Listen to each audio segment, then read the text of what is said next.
एक मसीहा आया आज से 81 वर्ष पूर्व।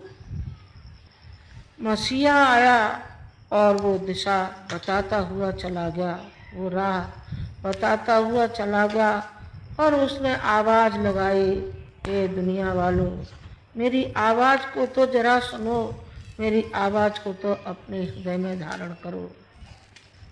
वो ये पथ है जिस पथ पर मैं चल रहा हूँ। ये पथ 2 हाथ से देता है और 1000 हाथ से लेता है। 2 हाथ से देता है और 1000 हाथ से लेता है। उस मसीहा ने आवाज़ लगा लगा करके कहा और घरों में जाकर कहा, ठोड़ी में हाथ डाला।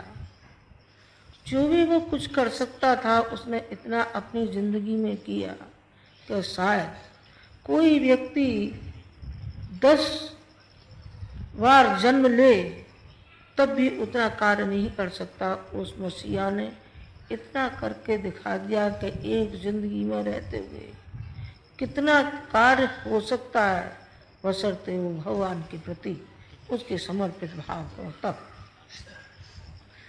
भगवान के प्रति, इष्ट के प्रति, आराध्य के प्रति जो समर्पण भाव होता है वो आगे ही आगे बढ़ाता हुआ चला जाता है और 80 जो फूल खिले उसकी ज़िंदगी के हर एक वर्ष बड़ा खुशनुमा खिलता हुआ चला गया और राह दिखाता हुआ चला गया, खुशबू बांटता हुआ चला गया। और कहा उस मसीहा ने, अरे दुनिया वालों, कभी तुमको पछताना पड़ेगा कि एक मसीहा आया था और हमने कानों को बंद कर रखा, अपने हृदय के कपाट को बंद कर रखा। स्वांग तो बहुत किए, ऊपर से रंगे भी खूब, पर हृदय को न रंग पाए। हृदय को रंगा होता तो क्या एक भी विवेकानंद ने निकला होता, एक भी अर्जुन नहीं निकला होता। निकलना चाहिए था। एक भी शिवाजी नहीं निकला होता, निकलना चाहिए था। पर उस दुर्भाग्य के लिए क्या कहें, या तो अपना दुर्भाग्य कहें या उनकी नासमझी कहें। नासमझी भी कहना पड़ेगा और दुर्भाग्य भी कहना पड़ेगा। उठाते रहे, उठो बेटे, तुम्हें ये समय पुकार रहा है, सारा राष्ट्र चीत्कार कर रहा है, तुम्हें आगे आना है, तुम्हें भगवान के प्रति समर्पित जीवन जीना है और ब्राह्मणत्व जीवन जीना है। लेकिन मैं समझती हूँ कोई इन्हें गिने हो तो हो भी, शायद ये पृथ्वी शून्य तो नहीं है, ऐसा तो नहीं कहना चाहिए। इस पृथ्वी पर कोई भी ब्राह्मण पैदा नहीं हुआ है। हाँ, हुआ होगा कोई एक आध, पर अभी वो ऐसा निगाह में नहीं आया है।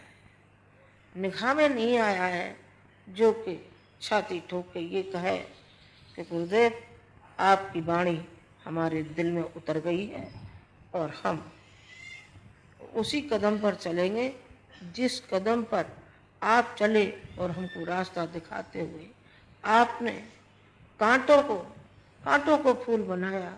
उन्होंने, बेटे आपको क्या मालूम है जिंदगी किस तरीके से उन्होंने जी। उन्होंने कांटों को छाती से लगाया और कांटों के पथ पर चलते हुए चले गए, किसी की परवाह नहीं की। स्वतंत्रता संग्राम में काम किया तो एक स्वर से लोगों ने कहा कि ये तो मसीहा ही हो सकता है। ये सारे आगरा जिले के सारे किसानों का लगान माफ करा दिया। अभी अभी जगन प्रसाद रावत आए जो कि यूपी में मिनिस्टर रह चुके हैं, और उनके एक तरह से सखा समझ लीजिए, बड़े भाई समझ लीजिए। हमेशा उन्होंने बड़ों का सम्मान किया है, बड़ों का सम्मान किया है, कोई क्यों नहीं हुआ। उन्होंने बड़ों का सम्मान, पहली सीढ़ी है ऊंचे उठने की। जो दूसरों को सम्मान देता है वो सम्मान खुद भी पा लेता है। और जो फूल भगवान के चरणों पर समर्पित होता है और जो फूल भगवान के गले तक पहुंचता है उसे तो थोड़ा बहुत दिक्कत उठानी ही पड़ती है ना, डाली से टूटेगा ही और चरणों तक जाएगा ही, सुई में पिरोया ही जाएगा, तभी तो भगवान के गले का हार बनेगा। वो भगवान के गले का हार बन करके उन्होंने दिखा दिया कि इस तरीके से गायत्री माता ने गोदी में ले लिया, गोदी में ले लिया। उसी गोदी में 80 वर्ष 81 वर्ष विचरण किया। 81 वर्ष तो क्यों, उसमें से 15 साल घटा दीजिए, बाकी का जीवन जो उन्होंने जिया उस माँ की गोदी में। और धन्य है वो माँ जिसने ऐसा सपूत जन्मा, उसकी कोख को धन्यवाद दें और उसको बार बार प्रणाम करें। हे जन्मी, ऐसे ही पूत जन्ना, नहीं तो बांझ रह जाना तुम, पर देना है तो ऐसे सपूत दीजिए जो सारी दुनिया को एक दिशा देता हुआ चला जाए।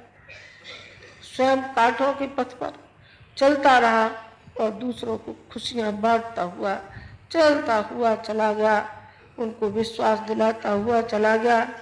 बेटे, हम आपके साथ हैं, आपके दुख में और कष्ट में हर तरीके से हम शरीक हैं।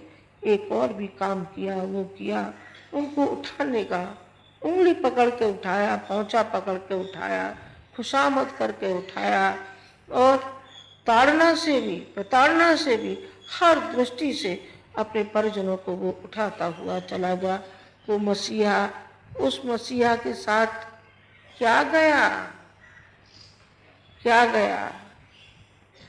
कुछ नहीं गया,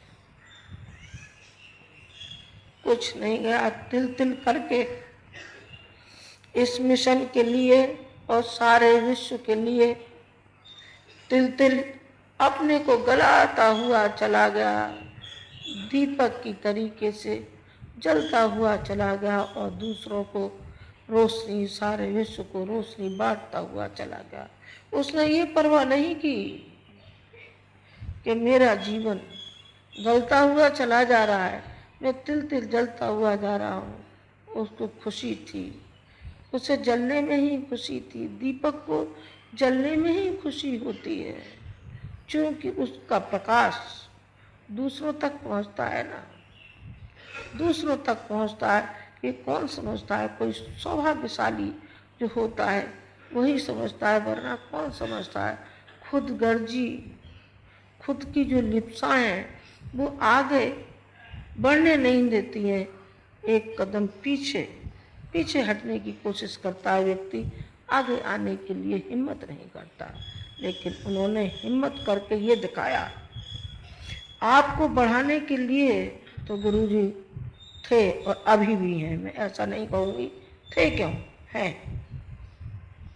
अंधकार कितना ही हो पर सूरज कभी न